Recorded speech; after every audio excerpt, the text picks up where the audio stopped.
saludo desde Monterrey para todos. A ver, aquí están, algunos de Monterrey están aquí. Los rayados están acá de este lado, los rayados. Los tigres por ahí. Yo soy del América. No, te creas. Ok.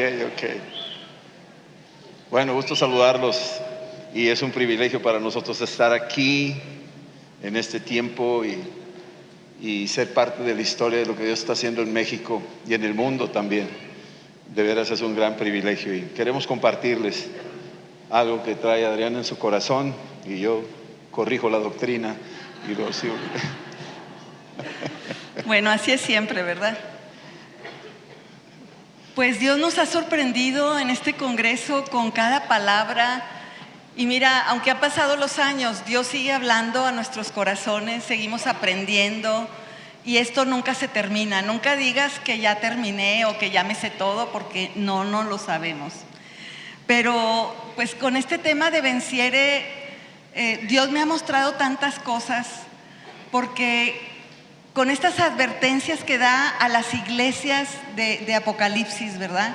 Que hace poco hicimos un viaje y las estuvimos visitando. Y es pues algo extraordinario estar ahí donde estuvo Pablo, ¿verdad?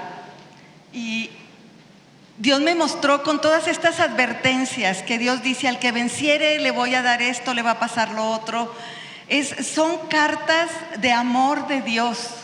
Yo le pondría un Dios enamorado de su iglesia, porque le está escribiendo a las iglesias y les está dando advertencias. ¿Y sabes por qué? Porque Él es el novio y le está escribiendo a la iglesia. Porque la iglesia es la novia y Él dice todo esto a la iglesia porque se quiere encontrar con ella para las bodas del Cordero. Quiere que ese momento llegue y por eso les está diciendo a las iglesias que tienes que vencer en las dificultades y en todas estas situaciones. Estas cartas, advertencias, son para los creyentes de la iglesia. No le está hablando a los no creyentes, le está hablando a los que ya creen. Les está diciendo: pues no te salgas del camino porque al final me quiero encontrar contigo. Les está escribiendo para decirles lo que no hagan y lo que hagan. Es como el libro de Levíticos que ahorita estoy leyendo. Y tantas advertencias y reglas, pero son para nuestro bien, porque Dios nos ama. Entonces, yo creo que si Él está tan enamorado de la iglesia, de nosotros, creo que nosotros tenemos que estar más enamorados de Él. Enamorados como iglesia. Por eso dice: pero tengo una cosa contra ti, que has perdido tu primer amor. ¿Por qué? Porque para vencer necesitamos estar enamorados.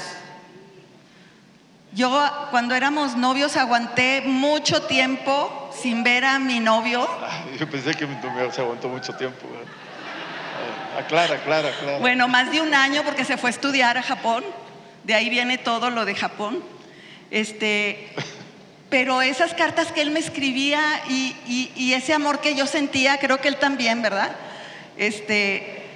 Me hizo vencer las dificultades, me hizo vencer la impaciencia, me hizo vencer el que se me hace que ya ni me quieren ni piensa en mí. Y totalmente fuimos vencedores porque nos casamos. Cuando llegó de ese viaje de estudios. Entonces yo creo que necesitamos no perder ese primer amor, porque no es por ley que tengo que hacer o no hacer lo que Él dice en estas advertencias, sino que es porque lo amamos y estamos dispuestos hasta la muerte. Quiero leer para ustedes en Apocalipsis 2:10, donde dice a la iglesia de Esmirna, le dice: no temas en nada lo que vas a padecer. He aquí, el diablo echará a algunos de vosotros en la cárcel, para que seáis probados y tendréis tribulación por 10 días. Antes se me hizo poquito, ¿verdad? Por 10 días. Dice: pero sé fiel hasta la muerte y yo te daré la corona de vida. hasta la muerte. ¿Y cuántos no sabemos en esos países musulmanes o en la India, etcétera, que han dado sus vidas los misioneros, los cristianos, en ciertos lugares donde no los quieren y los matan? Entonces Él dice, hasta la muerte, ámame hasta la muerte. Solo amándolo tanto podemos ir hasta la muerte por Él. Amén. Solo amándolo tanto.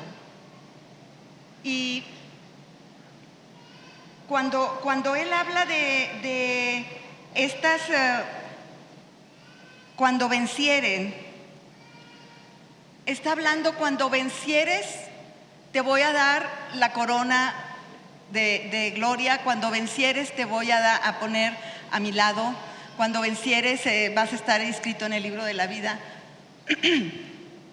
Porque Él nos está probando, tenemos que vencer. Y dice, después de estas dificultades, está hablando de una promesa divina de recompensa eterna, de una victoria espiritual para quienes perseveran en la fe y superan las adversidades. O sea, estas advertencias traen recompensa cuando nosotros vencemos. Entonces, nosotros tenemos que ver que también aquí en el libro de Santiago, en Soportando las Pruebas, dice, bienaventurado el varón que se soporta la tentación, porque cuando haya resistido la prueba, recibirá la corona de vida, como dice en Apocalipsis. Recibirá la corona de vida que Dios ha prometido a quienes, a los que le aman. Y casualmente ahorita cantamos tanto que le amamos, ¿no? Dios confirmando, necesitamos amarlo tanto para poder vencer. Y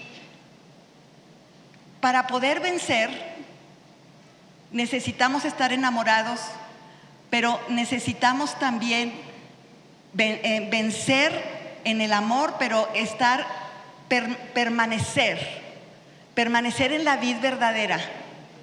Porque si te sales como pámpano de la vid, vas a estar ahí solo y cualquier tentación te puede alcanzar. Tenemos que permanecer arraigados en el amor de Dios, arraigados en la sana doctrina, arraigados en la palabra. Y es más fácil vencer. Al que venciere, se le dará la victoria. Y si tú ves todas estas promesas que da cuando vencieres a las iglesias, son de vida eterna. Él no está hablando de aquí en la tierra. Si tú vences, entonces nos vamos a gozar en el cielo. Vas a tener una corona. Vas a tener la vida eterna. Son promesas de vida eterna.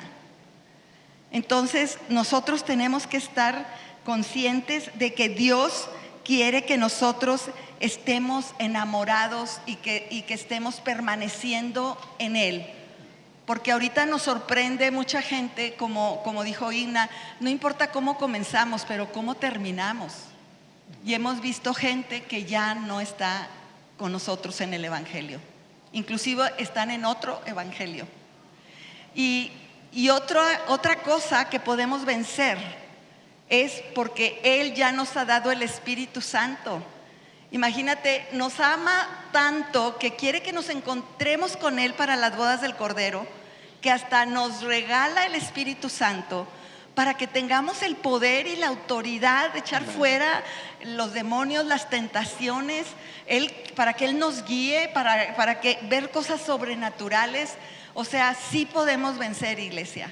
Sí podemos encontrarnos con Él en el día final.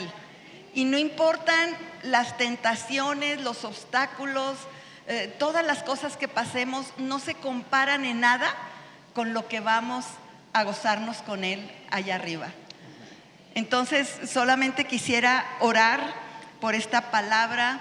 Señor, gracias por amarnos tanto, por estar tan enamorados de nosotros, tan enamorados que nos das esas advertencias para que nos cuidemos, para que finalmente nos encontremos contigo. Señor, ayúdanos a vencer todas las pruebas en el nombre de Cristo Jesús. Y gracias por el Espíritu Santo que nos has dado para poder seguir cada día y seguir adelante y seguir venciendo y echando fuera al enemigo y pasando todas las pruebas en el nombre de Cristo Jesús. Gracias por haber escrito esto para las iglesias.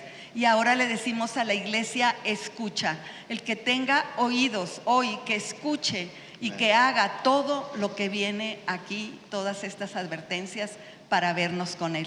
En el nombre de Jesús. Amén. Amén. Gracias, buena. De nada.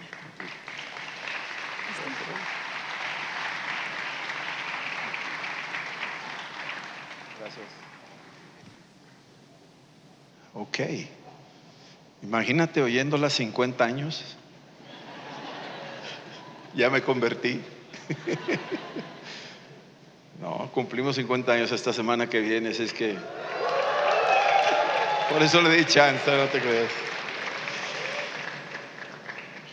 Pues todo lo que estaba comentando Adrián y lo que hemos estado oyendo, creo que hay algo importante. El tema que quiero hablar con ustedes ahorita es el precio de la victoria. Sí, aquí el lema es al que venciere, pero ese al que venciere te está advirtiendo, como dijo Adriana, hay una advertencia de que hay obstáculos, hay situaciones, hay problemas, y te está avisando: prepárate porque va a haber eso. Pero si tú vences esos obstáculos, entonces hay una victoria, pero hay un precio que pagar, y ese precio es muy importante. Cuando uno lee el libro de Hebreos, el capítulo 11, versículos 32, 33, 34, de los héroes de la fe, sí, dice aquí que podría hablar de muchos de los personajes de la Biblia. Dice versículo 33, por la fe conquistaron reinos. Pues no fue gratis, ¿verdad? Tuvieron que conquistar esos reinos, fue pelea, fue lucha. ¿Sí? Conquistaron reinos, hicieron justicia, pues tampoco fue fácil porque había injusticia y tuvieron que imponer justicia. Alcanzaron promesas como si fueran montañas. Para subir a la cima del popo, pues no es cualquier cosa, ¿verdad? Tienes que hacer un proceso de escalar hasta que llegues a la cima. Lo mismo en las promesas de la Escritura, tienen su cima, pero tienen su grado de dificultad y tienes que ir subiendo hasta que llegues ahí. ¿Y qué más dice? Dice, taparon bocas de leones. Pues ya con eso tienes, ¿verdad? O sea, ese es un grado de dificultad bastante complicado, pero ahí los tienes a los leones y los callas, caminando con el Señor, venciendo esos obstáculos. Apagaron fuegos impetuosos. Estamos recordando ahí a Sadrach, Mesach y Abednego, cómo se tuvieron que esforzar y mantener una posición sin tambalear a lo que el rey quería imponerles, y no se dejaron. Sí, estuvieron a filo de espada, escaparon a filo de espada. Pues vemos a varios casos que tuvieron ese beneficio de escapar de la espada que venía contra ellos, pero el Señor los guardó. Sacaron fuerzas de debilidad. Ese es otro ejemplo de cómo vencer obstáculos, y te está diciendo cómo vencer en esos tiempos de debilidad. Hay maneras, ¿sí? Y cuando hablamos del precio de la victoria para vencer debilidades, hay un precio, hay algo que te va a costar, hay algo que tienes que poner en el altar para que el Señor te lo dé. Se hicieron fuertes en batallas, así es que las mismas batallas trajeron beneficio. Así es que el precio que tú estás pagando lo vas a recuperar al final. Va a haber algo a tu favor de ese depósito que tú invertiste para vencer los obstáculos que iba rumbo a la victoria. Y finalmente está hablando aquí, pusieron en fuga ejércitos enemigos. Y esa es otra de las grandes hazañas del pueblo de Israel, que venció, y ahorita con esta guerra que han tenido, pues nos damos cuenta del favor de Dios que sigue en pie a favor de ellos. Y uno de los versículos más conocidos que hemos tenido es: de tal manera amó Dios al mundo que dio a su Hijo, lo dio. Es un precio, un alto precio, que dio a su Hijo unigénito para que todo aquel que en Él crea no se pierda, mas tenga vida eterna. Tuvo que hacer el sacrificio Jesús, es un precio muy alto, para que pudiera la humanidad llegar a la victoria. Así es que su muerte y su resurrección es para nosotros lo que nos concede para llegar a la victoria. Y voy a llegar un poquito más adentro ahí, y te quiero mencionar algunas cosas que seguramente van a van a ayudarnos. Jesús peleó la peor de las batallas que ha vivido la humanidad. Ha habido muchas, a mí me encanta la historia, la batalla de Stalingrado, la batalla de Waterloo, que es otro ejemplo, la batalla de Puebla que tenemos. Cada una de ellas, de esas grandes batallas, hubo un sacrificio para lograr ciertas metas, ciertas victorias. Y Jesús peleó por nosotros una de las peores batallas y pagó un precio muy alto por esa victoria, la cruz.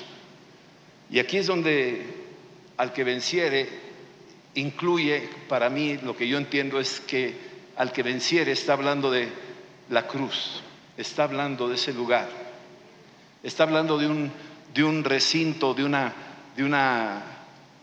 mesa de operaciones donde llegamos todos al final de cuentas, y es ahí en la cruz el punto de partida para la gran victoria.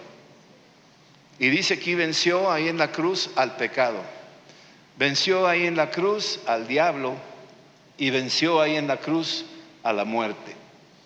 Pero el precio fue muy alto, fue un gran precio que tuvo que pagar, y lo pagó, dice ahí el Señor, viendo delante de él con gozo del fruto de aquel sacrificio. Él veía algo mucho más grande que vendría a su favor, algo mucho más glorioso, y esto es parte del gozo que nuestro Señor vivió, sufrió y se gozó estando en la cruz. Nos vio a nosotros, te vio a ti, me vio a mí, nos ha visto, vio a su iglesia que estaba viniendo a sus pies, lavándose con la sangre derramada, creyendo en Él, y que por medio de ese sacrificio nos estaba dando la victoria. Filipenses 2, una escritura muy conocida, nada más quisiera desglosarla un poco. Filipenses 2, del capítulo 5 al versículo 11. Cuando uno lee esto, cuando yo leí por primera vez esto, hace 42 años que yo tuve un encuentro con Cristo, y fue cuando empezó Amistad de Puebla. Estuvimos acercándonos, un amigo fue a compartirme, me invitó a un desayuno, y yo estaba buscando de Dios, andaba en muchos basureros espirituales, le hacía de muchas ondas raras, pero ya las cosas viejas pasaron, ¿verdad? Pero el día de que tuve el encuentro con Cristo y empezamos a adentrarnos a leer la Biblia, empecé a darme cuenta de ciertas cosas que sí anhelaba mi alma, pero no sabía cómo hacerlo. Y había un temor del precio que me estaba pidiendo el seguir a Cristo. Hay un precio que pagar. Y dice que hay en ustedes este sentir que hubo también en Cristo. Para mí el primer sentir que tuvo fue la obediencia de bajar del cielo y hacerse hombre. Ese primer sentir que hubo en Cristo fue el dejar la compañía del Padre para venir a residir aquí en la tierra en un cuerpo humano. Y dice que hubo también en Cristo, el cual siendo en forma de Dios, no estimó el ser igual a Dios. Jesús es Dios, y siendo Dios en su forma, de su naturaleza, de su forma, de su atributo que tiene como Padre, Hijo y Espíritu Santo, la instrucción fue dada y el Hijo obedeció y dijo: yo bajo, heme aquí, yo bajo. Porque la humanidad estábamos perdidos. Entramos en un remolino de decadencia desde la caída de Adán y Eva. La entropía se destapó. Todo lo que existe, no nomás tu cuerpo humano, todo lo que existe se está descomponiendo. Esa entropía es irreversible. El sol se está apagando, no creas que así va a estar siempre. El universo entró en una decadencia porque el hombre había sido puesto en medio de la creación y a él se le había confiado, pero el hombre, por su desobediencia, desató la entropía, y esa entropía es una realidad, es algo que sucede, que va en una degradación. Tú pones un carro último modelo en un estacionamiento, ahí en tu cochera, déjalo ahí 200 años y cuando vengas sin tocarlo vas a ver cómo está ese carro, sin que lo toques, sin tocarlo. Se descompone solo, se deteriora solo, está infectado de entropía. Y así nosotros. Pero la entropía no es nada más física, sino también espiritual, es también el alma, El hombre está en decadencia, su moral está decayendo. Lo vemos en estos tiempos, como su manera de pensar, sus valores, sus principios, lo que antes era bueno ya no lo es. Y hay una degradación irreversible y tú lo estás viendo. Dice que haya pues en ustedes este mismo sentir que hubo en Cristo, que el ser igual a Dios no estimó, sí, el ser igual a Dios como cosa que aferrarse, sino que se despojó a sí mismo. Hay un precio para lograr la victoria y en ese precio incluye el despojarnos, el desprendernos, el renunciar, el negarnos a nosotros mismos. Se despojó, dice aquí, se despojó a sí mismo, tomando forma de siervo, el nivel más bajo, pudiendo ser rey de reyes ya desde el principio y ahorrarse la vuelta. Pasó por la puerta más angosta que fue la cruz, y ahí fue donde Jesús se humilló a sí mismo, y se hizo obediente hasta la muerte, obediente. Las instrucciones precisas. El Hijo no hacía nada si no lo veía hacer al Padre. Había una comunión íntima y había una obediencia total en el proceso. Había lucha humana en el huerto cuando dijo: aparta de mí esta copa, pero no se haga mi voluntad sino la tuya. Ahí la obediencia estaba debatiéndose, pero el Hijo estaba puestos los ojos en el Padre para hacer lo que el Padre le ordenaba. Había un precio que pagar. Y en el camino de lo que estamos viendo ahorita en esta escritura, vemos a Jesús que está en esa condición de hombre, se humilló a sí mismo, haciéndose obediente hasta la muerte, y muerte de cruz. Y para entender lo que es al que venciere, la cruz es crucial. Sin la cruz no hay al que venciere. Hay un derrotado que se va a presentar ahí. Hay dos personas que se ponen ahí enfrente del Señor. Uno es el derrotado, que no quiso la cruz, que no corrió a la cruz, que no aceptó la cruz. Pero hay otro que está ahí, hay otro que sí dijo: yo sí la tomo, yo sí la cargo, yo sí la llevo. Y el Padre le da a él la victoria, al que venciere. Y este misterio, por decirlo así, porque sí lo es, y esto es lo que podemos entender nosotros, el hecho que Jesús aceptó la cruz, una muerte que yo he visto películas donde tú ves a una persona despedazada por una granada y lo que tú quieras, y tú dices: no, pues hay peores muertes que la cruz. No, espérame, aquí hay que entender varias cosas para comprender esa muerte en particular. El tipo de muerte de cruz era una muerte de las peores, de los diseños diabólicos en cuanto a hacer sufrir a un ser humano. Era un invento del mismo infierno para hacer que la agonía se expresara, para hacer que fuera lenta la agonía en cuanto a lo que estaba viviendo Jesucristo en la cruz. Y escogió esa muerte, no escogió un infarto, no escogió un virus, no escogió esas cosas, escogió la peor expresión de la muerte, de la forma de muerte. Escogió el lugar más humilde para nacer, un pesebre, una pequeña población llamada Belén. Escogió un planeta, un grano de nada en el universo, pudiendo haber nacido en otra galaxia, en otro planeta. Nace aquí y no va a volver a nacer en ningún otro punto del universo, y no va a morir en ningún otro punto del universo. Imagínate lo que Jesús escogió para que pudiéramos nosotros entender el misterio de su amor por nosotros, que escoge un punto de nada, que es la tierra, un grano de nada, desapercibido. Tú puedes hacer un estudio de tu galaxia en la que estás viviendo y te vas dando cuenta que en la medida que vas amplificando, la tierra se va haciendo cada vez invisible. Y cuando la colocas, esta galaxia, en la Vía Láctea, todo eso empiezas a darte cuenta: ¿dónde estamos? ¿Quiénes somos? Y te preguntas: ¿quiénes somos nosotros para que haya escogido este punto de nada? Y ahí te encuentras tú y me encuentro yo. Y luego entre los 8,000 millones de habitantes, Él se fijó en todos, pero se fijó en ti. Tú estás hoy aquí porque ha puesto sus ojos en ti, ha puesto sus ojos en mí. Y empiezas a darte cuenta la magnitud del amor de Cristo por la humanidad, por nosotros, por ti y por mí.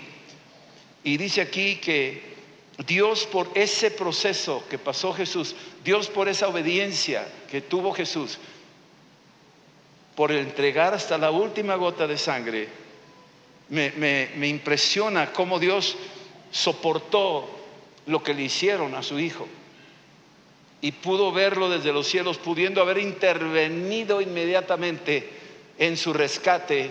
El Padre se contuvo y esperó hasta que se culminara totalmente su muerte y la última gota de sangre. Y después de eso, ya que el Hijo había expirado, dice ahí la Escritura que el velo del templo se rasgó y a partir de entonces la entropía se detuvo. La entropía se detuvo. El proceso del pecado ya no avanzaba más, se detuvo. La sangre está ahora deteniendo el pecado. No solo lo detiene, lo desaparece. Y el pecado ya no se enseñorea de nosotros. Detuvo al diablo, el encargado de robar, matar y destruir, el que hizo al mundo como un desierto, dice Isaías 14. Pues ese proceso de degradación de todas las cosas, Cristo viene y rescata y cambia el curso de todo. Y empieza un proceso y nos da las primicias, nos da aquellas arras del Espíritu y nos empieza a mostrar cómo aquello que el hombre perdió ahora nos los está regresando y nos da muestras. El agua se convierte en vino, los panes se multiplican, los ciegos empiezan a ver, los muertos empiezan a resucitar, el hombre ya puede caminar sobre el agua, el hombre ya puede calmar tempestades. Cristo les está cediendo al hombre aquello perdido en el huerto. Está rescatando aquello, está deteniendo, está invirtiendo la entropía, está haciendo que todo eso va a regresar a las manos del hombre, a los que creemos en Él. Y al que venciere, ¿le daré qué? Le daré todo eso que estamos hablando. Y seguimos viendo que le dio un nombre por encima de todo nombre. Aquí dice que le dio un nombre por encima de todo nombre. El diablo se ha encargado de inventar miles de nombres. Sí, me acuerdo que fuimos a echar fuera un demonio y sacaron no sé qué de cosas y hasta un crucifijo y una Biblia grandota y le hacían así y el diablo nomás, ¿qué me quieren decir con eso? Pero cuando había la palabra y el nombre de Jesús y le decíamos fuera, ese sí, para afuera todos. Y nos dábamos cuenta que ya no era tipo Hollywood, como nos quería enseñar cómo echar fuera, según el proceso o la doctrina del exorcista, sino como dice la Biblia. Y veíamos que funcionaba mejor esta que la otra. Y empezamos a aprender toda la herencia que Cristo nos dejó aquí en la palabra. En ese nombre se dobla toda rodilla, toda. Y eso es una de las grandes promesas. Cuando estábamos en Japón y yo les veía las rodillas a los japoneses, dice, toda rodilla se va a doblegar. Toda lengua lo va a confesar, toda lengua va a exaltarlo a Él. Todo lo que está en los cielos y en la tierra y hasta los ovnis, si es que existen, dice ahí. Esos también están incluidos, si es que existen. Si no, yo no creo que existan. Y si existieran serían demonios, ¿verdad? Porque hay solamente dos grupitos, o los ejércitos de Dios o los demonios. Y si existieran tendrán que reconocer que Cristo es el Señor. Y si no lo reconocen son demonios. O necesitan oír el Evangelio. Tal vez, ¿verdad? Y toda lengua confiese que Jesucristo es el Señor. Ahora, para todo esto dice que Dios nos advierte que va a haber un precio que tenemos que pagar para poder vencer. Hay un precio que pagar, mi amado, no es así de gratis. La segunda cosa es, Jesús nos advierte que habrá una oposición, porque para hablar vencer quiere decir que hay algo en contra. Así que para vencer, Jesús advierte que va a haber oposición. Y la tercera cosa es que al que venciere, Jesús está diciendo, yo te voy a proveer lo necesario para que venzas. Piénsalo. Al que venciere, ¿a poco te está dejando ahí a la sola? No, te está equipando para que yo te voy a proveer para que tú puedas vencer. Y no hay excusa delante de él que digas, no puedo, no puedo ni que nada. Sí puedes porque yo te equipé. Y ahorita vamos a ver qué fue lo que le equipó. ¿Sí? Y la cuarta cosa es que al que venciere, Jesús nos promete pasar una eternidad con él. De pasar de este mundo enfermizo, quebradizo, débil, a una dimensión donde estaremos delante de él eternamente y para siempre, según su palabra. Romanos 13, del 11 al 14, dice lo siguiente, hablando de los últimos tiempos, hablando de lo que está pasando. Tal vez sea bueno leerlo en este tiempo ahorita. Conociendo el tiempo que es ya hora de levantarnos. Este es el tiempo, mi amado. Oímos de algunos cambios en las leyes que está habiendo en Estados Unidos que nos parecen tan interesantes. Algunas son muy buenas, otras son medias controversiales, pero se empiezan a cambiar las clínicas de aborto, se cierran, ya no se les financia, ya no se financian operaciones de transgénero, se están cerrando las puertas a este sistema de decadencia que se estaba promoviendo por los anteriores sistemas de gobierno, pero viene una rendija de oportunidad muy corta de 4 años donde se está tratando de reordenar todo aquello y no sabemos cuánto va a durar eso, pero es como una señal, como una pequeña rendija de oportunidad para que despertemos y nos demos cuenta que estábamos en la boca del león. No nomás Estados Unidos, el mundo entero estábamos en la boca del león. Nuestros hijos, nuestros nietos, tus hijos, tus descendientes están ahí en una situación bastante peligrosa. Dices, y sabiendo que ya es hora de levantarnos del sueño, la iglesia dormida se tiene que despertar, ya es el tiempo. Aunque tengas aceite en tu vasija, las 5 vírgenes cabecearon y tenemos que darnos cuenta que ya se acabó el tiempo de cabecear. Tenemos que parar las antenas, tenemos que estar alertas de lo que Dios está diciéndonos, porque ahora nuestra salvación está más cerca que cuando creímos. Esto fue escrito hace 2000 años. Imagínate, hace 2000 años estaba cerca la salvación. ¿A cómo estará la cosa ahorita? Mucho más cerca que en aquel entonces. Estamos hablando que Cristo va a regresar. Si hace 2000 años Cristo iba a regresar según la expectativa de Romanos 13, ¿cuánto más ahora que estamos a 2000 años después? ¿Cuánto no estará más cerca su inminente venida aquí a la tierra? Está a la vuelta. Yo los veo muy quietos, pero nomás quiero que capten lo que estamos diciendo. ¿Sí? Y luego aquí me avienta más luz esta escritura, porque dice aquí que la noche está avanzada. Es decir, sí, ciertamente cada vez que aumenta la proximidad de la aurora se hace más oscuro. No destapa todavía la aurora, todavía no brota, pero la noche está avanzada. Estamos viendo la decadencia de la humanidad, la decadencia de todos los sistemas habidos y por haber. Pero dice que eso está siendo una señal para nosotros. Y mientras eso está sucediendo, aquí dice el apóstol Pablo, desechemos pues las obras de las tinieblas y vamos a vestirnos con armas de luz. Las obras de las tinieblas se han infiltrado en nuestra mente desde la educación, el sistema educativo que recibimos, desde la televisión que estuvimos viendo tantas Dora la cazadora y todas esas cosas. Sí. O sea, todas esas cositas que fuiste bombardeado y te comías las palomitas y te estaba entrando la doctrina, la enseñanza, el engaño.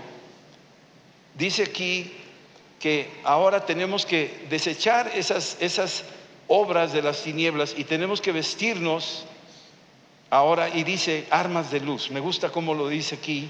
Vistámonos de armas de luz. Andemos como de día, honestamente, no en glotonerías y borracheras, no en lujurias y lascivias, no en contiendas y envidias, sino vestidos del Señor Jesucristo, y no proveáis para los deseos de la carne. Estamos como iglesia, necesitamos calafatear la iglesia por dentro y por fuera, como el arca de Noé. Tenemos que impedir que se infiltre el mundo adentro de nosotros. Tenemos que educar a nuestros hijos, a nuestros jóvenes. Nosotros mismos, a la hora de consultar en el internet, tenemos que poner los filtros, tenemos que calafatear lo que estamos viendo, lo que estamos oyendo, lo que estamos dejando entrar. Esta es una de las formas, porque la Escritura me está diciendo que al que venciere, es decir, va a haber obstáculos, va a haber oposición, pero el Señor ya proveyó para que tú no te sientas indefenso, sino que te esté equipando. Y estas son las armas de luz. Voy a mencionártelas rápidamente por razones de tiempo, pero quiero que veas lo que son las armas de luz que dice aquí. La fe en Jesucristo, el Evangelio, creer en el Evangelio, creer que Jesús es el Hijo de Dios, que murió en la cruz y resucitó de los muertos, y que Él está vivo y que Él es el Salvador del mundo. Cuando tú crees en eso, tú estás recibiendo un arma de luz y la puedes usar para evangelizar a otros. Una de las actividades más importantes de la iglesia es el evangelismo. Tenemos que evangelizar nuestras comunidades, tenemos que evangelizar nuestras ciudades, tenemos que evangelizar los lugares de nuestros trabajos. La gente tiene que saber del Evangelio, y si tú eres un siervo, un cristiano de Dios, tú tienes un arma de luz y la tienes que usar. No puedes tenerla envainada, la tienes que desenvainar.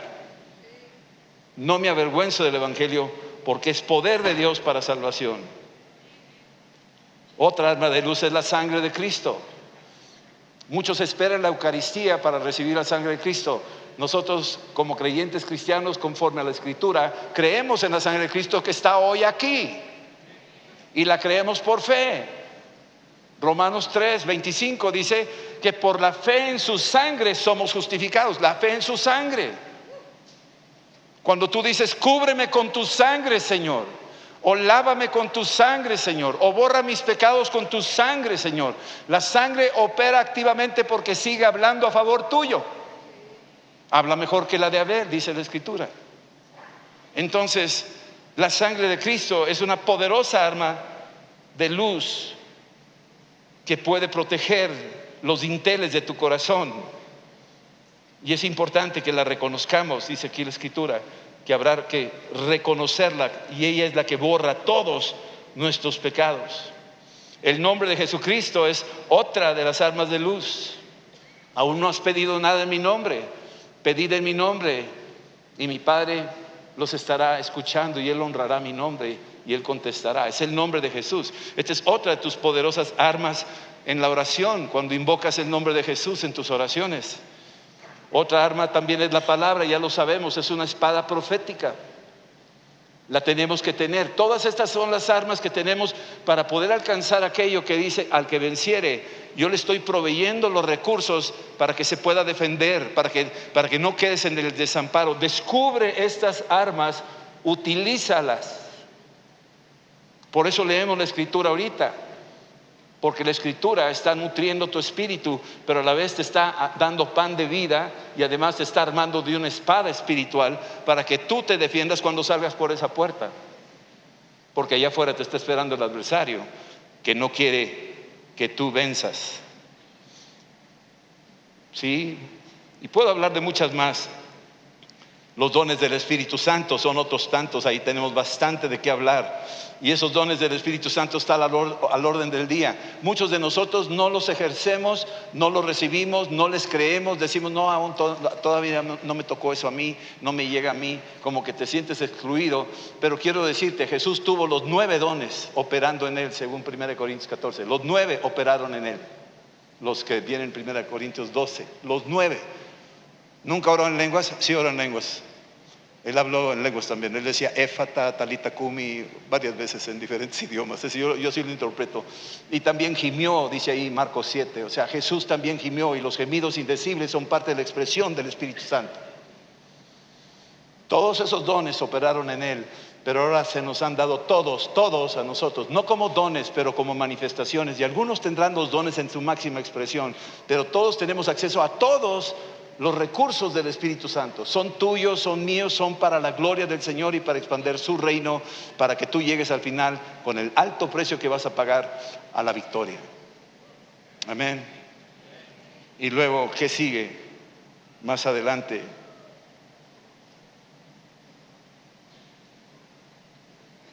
La Escritura me dice aquí algo tremendo.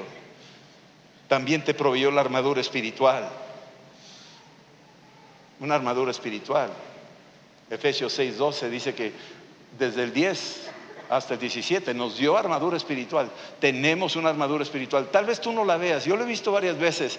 Cuando estuvimos aquí ministrando, hubo un día que se ministró aquí, no sé cuántos miles de jóvenes había. Y me acuerdo que empezaron ahí a salir. Yo estaba por ahí sentado y de repente llegó uno y me dijo: oye, se están endemoniando algunas personas. Y yo me quedé, ay, pues no sé. Y le dijimos a Jack: oye, hay unos enchamucados por ahí. Y creo que estaba Ernesto y no sé quiénes más estaban, Sergio y otros, estábamos ahí. Y empezaron a pasar por ahí. Uno y otro, eran como 60 endemoniados.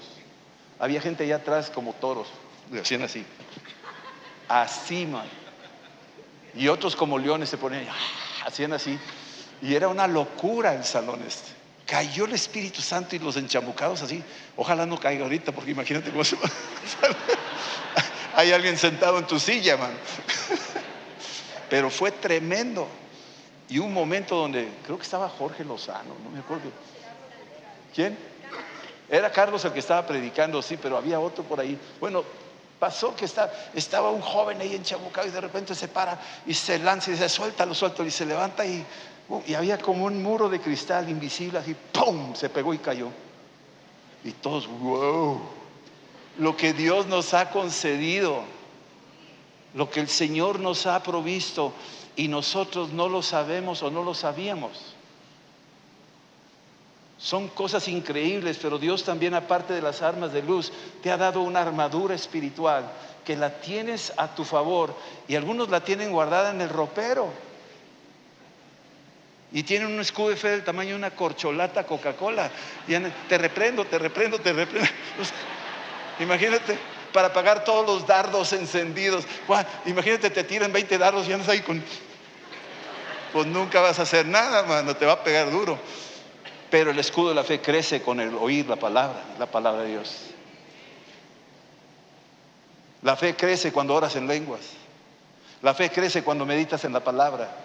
Tenemos el recurso para incrementar el tamaño de la fe. Tienes una armadura tremenda que Dios te ha dado y está a tu favor. No la dejes en el ropero. Tienes que ponértela todos los días porque estamos en guerra. Esa es una realidad. Y después de las armas de luz y de la armadura espiritual que Dios nos dio para vencer, pertenecer al ejército de Dios. No hay soldados solitarios por allá. Es una lástima pensar que un soldado ande por ahí solo. Pertenecer al regimiento. ¿Quién es tu capitán de tu batallón? ¿A quién le rindes cuentas? ¿Cuál es tu regimiento? No, pues yo voy a esta iglesia y voy a la otra y voy a la otra. Y así ando, estoy en el YouTube. Mi general es cibernético. O sea, ¿cómo? Tienes que ponerte las pilas. O sea, pertenece a tu iglesia. Y repórtate con tu capitán, con tu general. Repórtate a sus órdenes. ¿En qué puedo servir? Aquí estoy. ¿Qué hace falta? Y da cuentas de tus hechos como soldado, y no andes brincando de un regimiento a otro.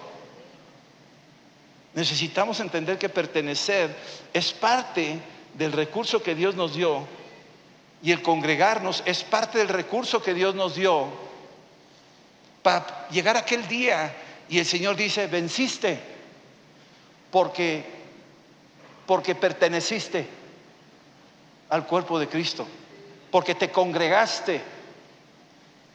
Cuanto más veas que aquel día se acerca, cuanto más veas que aquel día se está acercando, no dejes de congregarte, porque esa victoria se te puede escapar de las manos.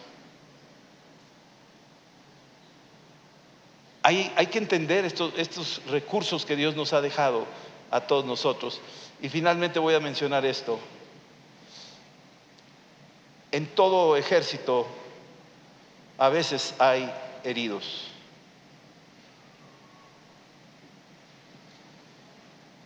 A veces hay heridos. Y los heridos pueden ser porque están cansados, algunos cansados. Pregúntale a Ernesto, pregúntale aquí a Alberto, o a Kevin, o a cualquiera de nosotros que estamos aquí. ¿Qué tal? ¿Cómo te va? Un domingo te echas 2 reuniones, 3 reuniones y quedas como limón chupado, ¿no? Y no quieres ver a nadie. Y bajas del estrado y hay una cola de gente esperando. Y como que no dijiste nada y como que no te costó nada. No, pues estuvo hablando, la pasó re bien, contó varias cosas así me chuscas. Ahí está. Y hay unas 20 personas ahí. Se han muerto pastores en el estrado, ¿eh? Nunca sabrás el peso que vive el que está predicando acá arriba. No sabes el peso. Me acuerdo del hermano Wayne cuando iba a compartir. Estábamos ahí sentados y me acerqué y le dije, ¿cómo está, hermano Wayne? Bien. ¿Cómo se siente? Ya va a predicar. Dice, ay, estoy bien nervioso, siento como palomitas. Un hombre que pasó 82 años de misionero en México, 82 años de misionero, ¿eh? Y me dijo, siento como palomitas aquí, me pongo un poco nervioso cuando predico. Dices tú, ¿what? Es bien fácil predicar. ¿Sí? ¿De veras? Un general como ese te está diciendo lo que sufre, lo estirado que es, lo agotador que es. Estás peleando no para ganarte la atención de la gente. Hay demonios que no quiere que la gente escuche, que se distraigan con su iPhone mientras estás predicando o otras cosas por el estilo. ¿Sí me explico? Y estás peleando contra fuerzas espirituales y es un desgaste. Cansancio es una de ellas. Y hay otros ejemplos de muchas cosas. Temores, esas son también parte de las heridas, de que algunos tienen miedo y no pueden avanzar más y se conforman con poquito. Ofensas, gente que viene a la iglesia y se siente pero está ofendida porque el pastor no me habló, no me saludó a aquella persona, yo soy de los Tigres y aquel es de los Rayados, y no me siento allá porque acá está otra persona que me hizo una cosa. Y las ofensas y todo eso fastidia y estorba la atmósfera espiritual y se contrista el espíritu. Y luego hay aquellos que han caído en pecado y a veces caen en pecados como secuenciales o repetitivos y como que ya me acostumbré, pues así es y no voy a cambiar nunca, y se queda ahí sentado y nosotros decimos, espérame, no puede ser eso. Tenemos que hacer algo. Tenemos que vencer eso. Tienes que deshacerte de ese peso de pecado para que tú puedas seguir la carrera y llegar a la victoria. Hay un precio que pagar. ¿Sabes cuál podría ser? Confiésalo.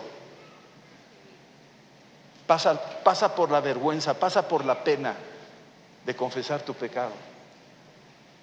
Y díselo a tu pastor. Abre tu corazón. Pide ayuda para que puedas llegar a la victoria. De otra manera no vas a llegar. ¿Sí? La cruz es un lugar doloroso para vencer. Jesús padeció la cruz. Pero ahí, en ese proceso, pudiendo haber maldecido a la humanidad o a aquellos romanos o a aquellos judíos hipócritas y haber dicho una maldición que se secaran como la higuera, se mantuvo firme en su postura, soportó todo, las calumnias, los insultos. Bájate de ahí, tú que dices que destruirías el templo. Soportó todo en la cruz. Y en ese punto, en su agonía, soltó bendición. Se hizo maldición, pero soltó bendición. Padre, perdónalos porque no saben lo que hacen.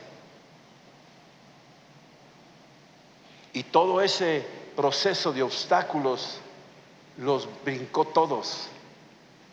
Y por eso el Padre le dio un nombre por encima de todo nombre. Al que venciere, le daré que se siente conmigo en el trono donde yo estoy sentado con mi Padre.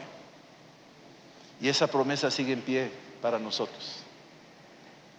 Al que venciere, Apocalipsis 3:21, al que venciere, fíjate qué misterio, al que venciere, le daré que se siente conmigo donde yo estoy sentado en el trono con mi Padre.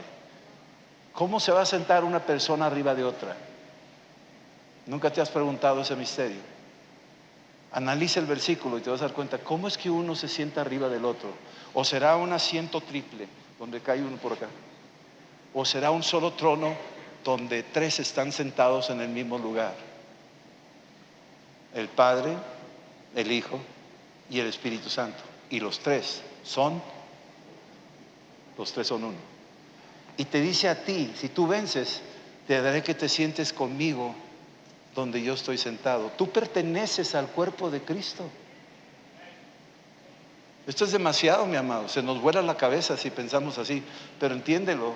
Este es un misterio que solo el Espíritu te podría revelar para entenderlo, y lo comprenderemos en su plenitud cuando estemos allá. Pero de momento esto es el mensaje. Hay un precio. Hay un precio que pagar por la victoria. Y no es gratis. Nos va a costar. A algunos les va a costar la vida. A otros les va a costar sus recursos. A otros tal vez hasta el matrimonio, porque uno va a decir, sabes que si tú eres cristiano, no quiero nada contigo, y nos vimos.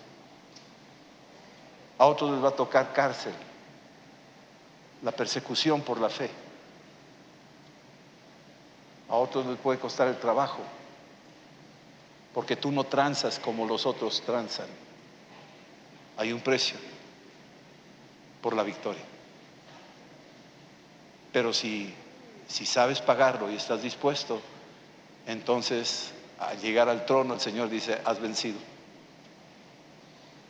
Al que venciere, le daré que se siente donde yo estoy sentado en el trono con mi Padre. Amén. Vamos a orar. Sí. Hay un canto que me llegó, tal vez en do, sol, do. Si quieres oírlo, yo te digo, sale. Pero estábamos ministrando un día allá y el canto decía, desde la cruz nos contempló, nos perdonó y nos invitó a subir con Él y estar ahí y disfrutar de su inmenso amor. Desde la cruz nos contempló, nos perdonó y nos invitó a subir con Él y estar allí y disfrutar de su inmenso amor. El Señor nos contempló desde la cruz. Desde la cruz nos contempló, nos perdonó. Mi menor o la menor. ¿Qué tono es? ¿Do? Pásala sol. Sol. Desde la cruz a do. Nos contempló, nos perdonó, la menor,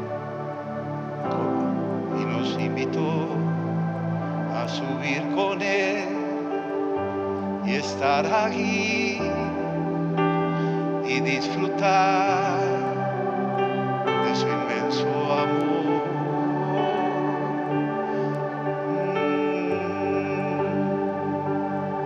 ¿Alguien quiere tirar la toalla?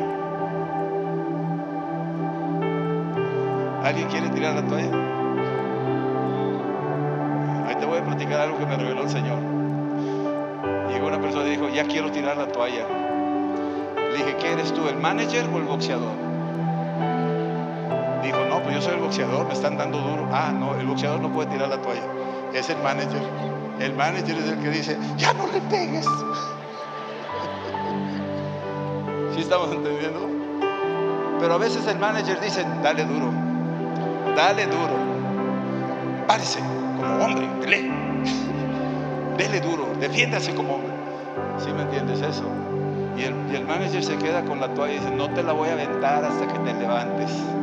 Esfuérzate y sé valiente. No te aviento la toalla, porque sé que puedes. Y se va a levantar. Es que alguien quiere tirar la toalla. ¿Eres el boxeador o el manager? El boxeador. Amén. Dios los bendiga.